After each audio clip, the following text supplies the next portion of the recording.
Channel this is राशि और आप सबका स्वागत है मेरे यूट्यूब चैनल पे। तो आज हम स्टार्ट करने जा रहे हैं मैथ्स क्लास 8 का चैप्टर नंबर 1 जो कि है रैशनल नंबर्स। स्टार्ट करने से पहले आपसे एक रिक्वेस्ट है कि प्लीज़ मेरे वीडियो को लाइक कर दीजिए, सबको शेयर कर दीजिए एंड सब्सक्राइब कर दीजिए। उसके बाद जो बेल आइकन है उसे प्रेस कर दीजिए, आपको ऑप्शन मिलेगा नन, ऑफ और ऑल, तो आपको ऑल पे क्लिक कर देना है। So let's start the video. तो आज का हमारा चैप्टर का नेम है rational numbers. First rational number हम देखते हैं।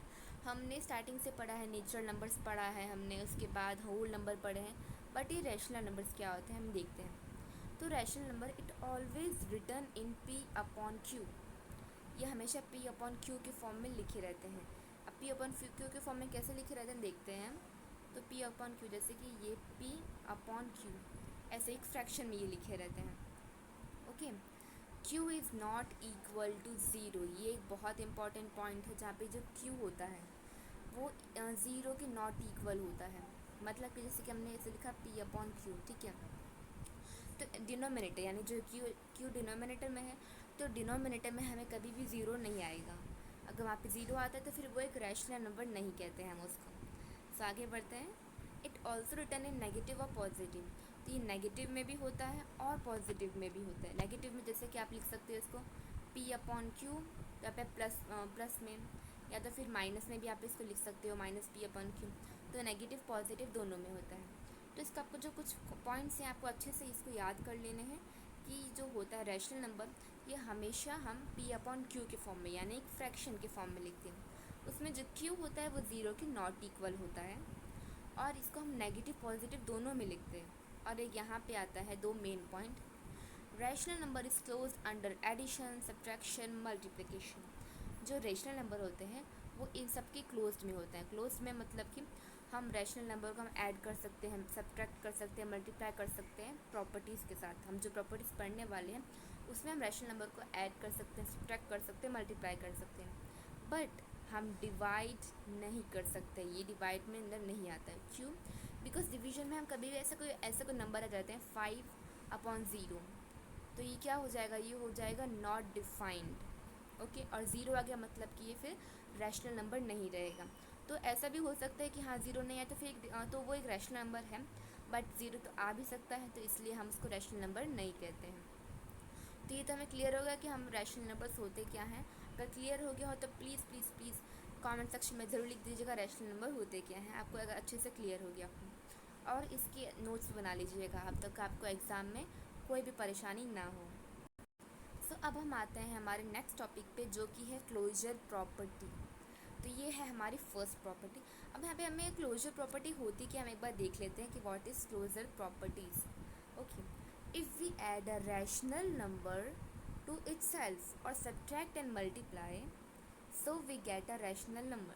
तो जब भी हम एक रैशनल नंबर को दूसरे रैशनल नंबर से प्लस कर रहे हैं, माइनस कर रहे हैं या फिर मल्टीप्लाई कर रहे हैं, तो उसका आंसर रैशनल नंबर आता है, तो उसे हम बोलते हैं क्लोजर प्रॉपर्टी। इस प्रॉपर्टी में हम यही देखते हैं कि हाँ कि इसका आंसर वही आता है कि नहीं आता है।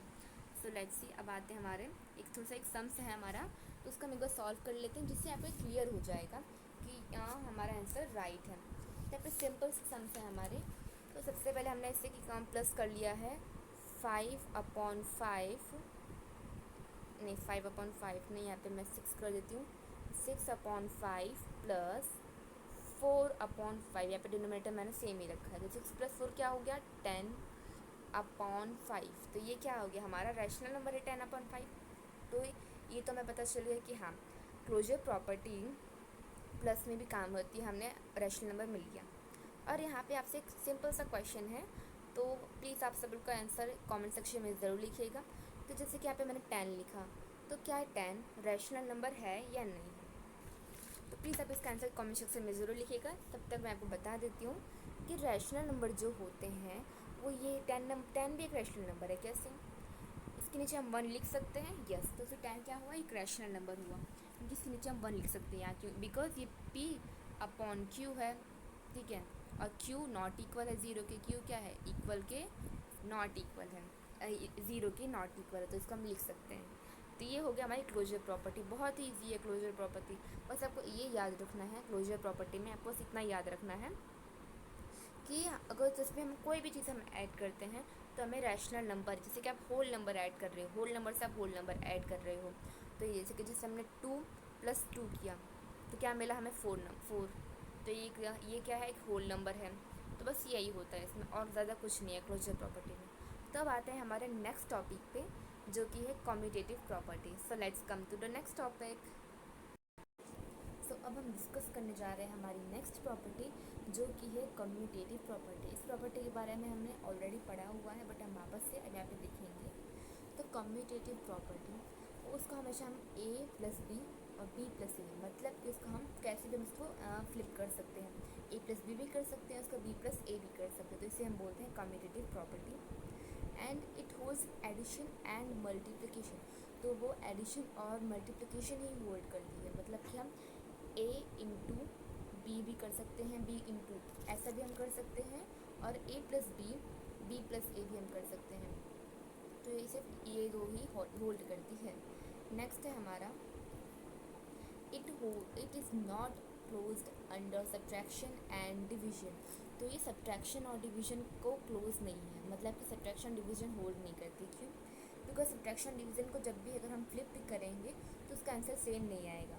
तो इसके भी हम साइंस कुछ एग्जांपल्स भी हम देखने वाले हैं। So let's see the examples. तो यहाँ पे देखिए, सबसे पहले हम देखते हैं एडिशन का। एडिशन के देखने के बाद हम आगे करते हैं। तो ईजी से एक एग्जांपल देख लेते हैं। 4 +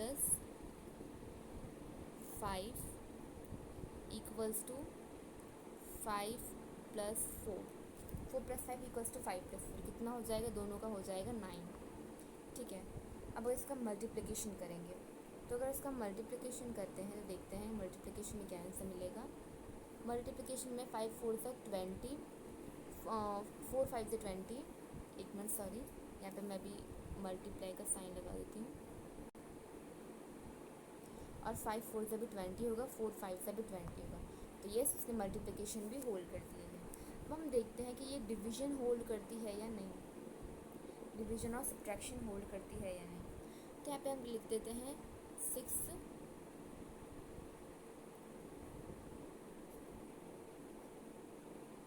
यहाँ पे हम लिख देते हैं, जैसे कि लिख देते हैं हम 6 - 2 = 2 - 6। देखिए 6 - 2 कितना होगा, 6 - 2 होगा 4, और 2 - 6 भी 4 ही होगा, बट -4 होगा। यहाँ पे हमने -4 क्यों लिखा, आप सबका एक क्वेश्चन होगा। तो -4 हमने इसलिए लिखा है बिकॉज जब भी हम छोटे से बड़ा अगर हम सब्ट्रैक्ट करते हैं तो हम उसमें हमेशा माइनस का साइन लगाते हैं। तो यहाँ पे हमने ये तो देख लिया कि हाँ ये माइनस को भी होल्ड नहीं कर रहा है। अब डिवीजन देख लेते हैं। So let's see the division. अब डिवीजन में हम लिखते हैं 4 / 2 = 2 / 4। ये वाला देखते हैं। 4 / 2 कितना होगा, हम सबको पता है 2 ही होगा, और 2 / 4 कितना होगा। तो ये वाला क्वेश्चन हम सॉल्व नहीं कर सकते। क्यों नहीं कर सकते? बिकॉज हम इसको सॉल्व कर सकते, बट इसका जो आंसर आएगा वो दोनों से सिमिलर नहीं होगा।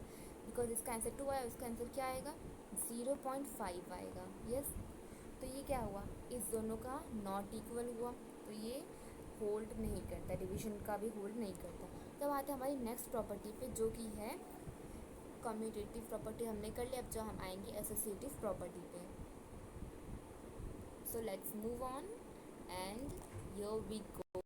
यहाँ पे देखिए एसोसिएटिव प्रॉपर्टी। तो हमने एसोसिएटिव प्रॉपर्टी के बारे में भी पहले से ये पढ़ा हुआ है कि एसोसिएटिव प्रॉपर्टी क्या होती है। तो हम आगे देखते हैं, मूव ऑन करते हैं।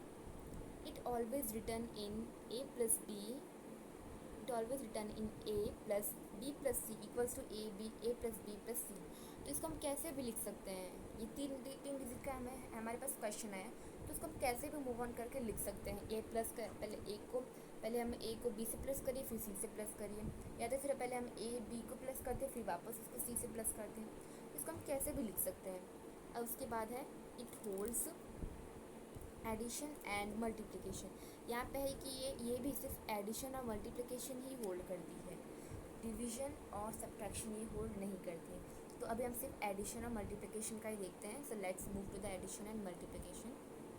एडिशन के हम एक सम ले लेते हैं, एक अच्छा सा सम लेते हैं। एक अच्छे से सम हमें मिला है 5/10. So let's write 5/10 plus 6/5 plus 4/5. तो इसे हम पहले हम सॉल्व कर लेते हैं, उसके बाद नेक्स्ट इसका दूसरे पार्ट का देखते हैं. तो यहाँ पे देखिए 5/10 प्लस 6/5, इन दोनों के डिनोमिनेटर सेम है तो दोनों को हम इजीली प्लस कर सकते हैं. 6 + 4 हो जाएगा 10/5. Okay, plus 5/10. दोनों का डिनोमिनेटर सेम नहीं है. तो यहाँ पे हमें देखा कि डिनोमिनेटर दोनों के सेम नहीं है, तो हम इसका सिमिलर देखिए 5 और 10 में क्या सिमिलर है. 5 2 ज़ा 10 और 10 1 ज़ा 10, तो बस 5 2 ज़ा 10 हो जाएगा और 10 2 ज़ा 20. तो ऐसा इसलिए हमने कर रहे हैं बिकॉज हमें इतना लॉन्ग मेथड ना करना पड़े. यहाँ पे 1 ही रहेगा बिकॉज 10 1 ज़ा 10 और 5 1 ज़ा 5. तो 5 plus 20/10. 5 + 20/10. So what will we get the answer? We get 25. What we get 25. हमें मिलेगा 25 आंसर मिलेगा. 5 + 20 यहाँ पे हमें क्या मिल गया, एक क्वेश्चन का मेरा आंसर मिल गया 25. तो नेक्स्ट क्वेश्चन का देखते हैं.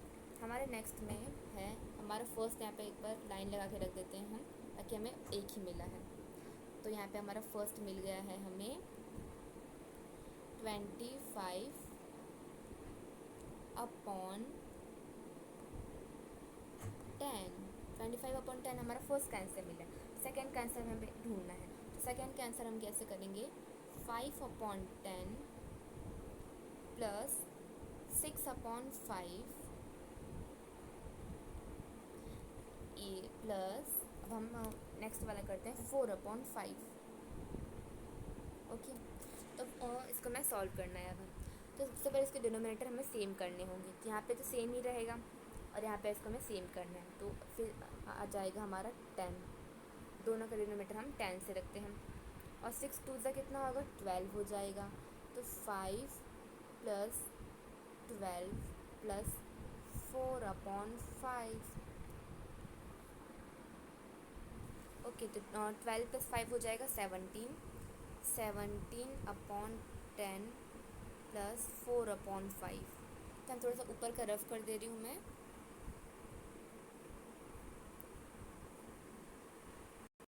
हमने जो a + b को हमने प्लस किया तो उसका हमारा आंसर आ गया था 17/10 और हमारा c का यही आंसर है. तो वहाँ आगे बढ़ते हैं. 17 अब इसमें हम सिमिलर कर देंगे. पहले 5 2 ज़ा 10 हो जाएगा और 4 2 ज़ा हो जाएगा 8. यहाँ आ गया हमारा 8/10 और यहाँ पे ऑलरेडी 17 तो है ही. तो 17 + 8 करिए आप. What will be the answer, we will get 25/10. 10 कैसे हमने अपॉन में किया बिकॉज ऑलरेडी तो ये था ही. तो ये हमारा सिमिलर होता है कि प्लस में भी हम करेंगे तो भी आंसर हमारा सेम ही आएगा. तो अब आप जहाँ हमने प्लस किया वहाँ पे आप मल्टीप्लाई करके भी आप कर सकते हो इस क्वेश्चन को. तो ये बहुत इजी सा हमारा क्वेश्चन है. कम्यूटेटिव एसोसिएटिव प्रॉपर्टी का ये बहुत